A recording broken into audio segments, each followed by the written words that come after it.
In this video, we will continue to show you the evidence to demonstrate that man is not one species, but instead, man is three species.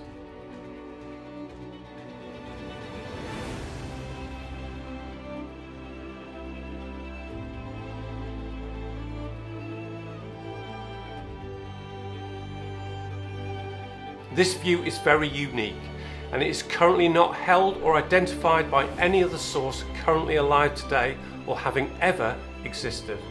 Hence, it is truly groundbreaking, and it provides insight into the behaviours of human beings that have never been observed before. So far, we have established that the current view of human evolution lacks any basis of fact, and that science has failed to define humans and identify who are we. Additionally, observations of our nearest relatives, the great apes, suggest that each different breed has distinctly different behaviours, and that these can be identified by the traits that exist within them.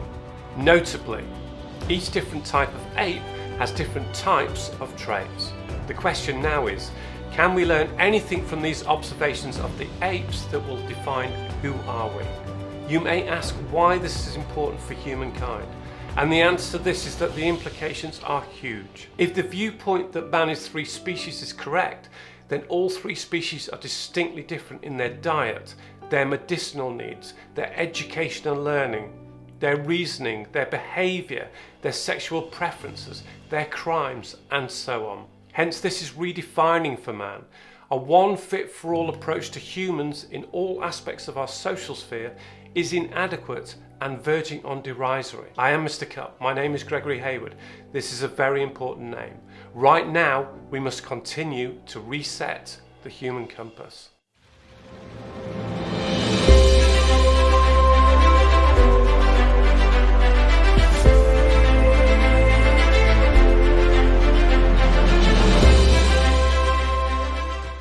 So far in this series, we've established that the different breeds of apes have been shown to exhibit different traits in their behaviour. Additionally, each different type of ape has different combinations of traits, and that of the four traits that have been identified, individual, robust, gregarious and sensitive, each type of ape has a combination of two of these traits. Additionally, in episode 3 we saw that within the human species, each of these traits has a significant and very large number of characteristics, and that these make it highly difficult to define who are we. The table shows the extensive range of these characteristics, and these lists are in no way exhaustive.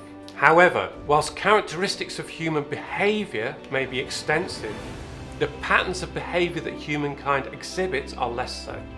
You may recall that in an earlier episode I referred to a series of observations from zoological research, and that these observations of ape behaviour demonstrated the capacity for apes to, for example, kill, to have hierarchies, to have sexual preferences, to have levels of conflict avoidance, to have different sizes of social groups, and to have different levels of fearfulness, etc. Interestingly, the zoological observations began to demonstrate variations in the breed. For example, social group sizes vary, as do their sexual preferences and their levels of fearfulness, to name a few. The next table captures these patterns in behaviour and assimilates these by type and trait. In doing this, the morphology of the ape to the human becomes complete. This table makes it very clear that the different ape breeds are distinctly different in the patterns of the behaviour that they show, and that this can cross-correlate to humans. Hence, if apes are 4 different species, then it follows that humans are too. The table demonstrates the common behaviours typical of each of the 4 different traits. This table shows an increased propensity for multidimensional humans, and that patterns in behaviour are typical. It also has very specific implications for our species. Firstly, many humans have the potential to kill, and certainly some more than others. Similarly, sex is also not solely an expression of love. Coercive, cajoling behaviour is evident in men and women to achieve mating. Additionally, some people will have the potential to enact forced mating and rape. In apes, this is more prominent in those that do not have hierarchical status, and their access to females is either limited by the conditions of their social hierarchy or by physical display. Non-silverback, i.e. non-dominant gorillas, are known to cajole immature females to the outer perimeters of their territories. When the female begins to ovulate, the male has sole access. Non-flange male orangutans are not attractive to females, and so the male will achieve their sexual satisfaction by force. Similarly, common male chimpanzees have been observed in gangs beating and forcing sexual intercourse on a lone female. In Evelyn Waugh's novel Brideshead Revisited, he introduces us to his concept of humans being painted savages. While society dresses in a cloak of civilization, our inherent behaviour more aptly belongs in the jungle. We may choose to ignore Evelyn, dismiss him and remain in denial, or we can be brave, face the truth and deal with this, and shape our future society in line with reality and not with denial. Our sexual behaviour may be more diverse than our moral fibre would have us believe. The homosexual and bisexual variants in people are also much more widespread than researchers indicated. Clearly, the common denominator in non-heterosexual behaviour is the gregarious trait. This trait is typical of the chimpanzee, which equates to over 80% of the population. If the morphology of ape to human is indicative, then heterosexual behaviour is in the minority. And beyond this liking, non-heterosexual behaviour equates to the vast majority of human preference. Also, within the human social sphere, many different and competing tolerance levels will exist. Some will have a greater propensity to fear their environment. Others will avoid conflict more than their counterparts, and some will be more wary of their neighbours than others.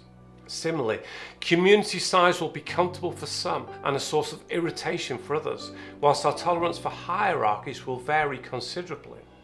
In certain variants, people will be motivated to achieve dominance in society, whilst others will be comfortably passive with our leaders. On the other hand, a further portion of the human species will crave for an egalitarian social regime. In a similar vein, people will either display their status by material wealth and trappings, whilst others will see success being attributed to social standing and an affluent access to more resources.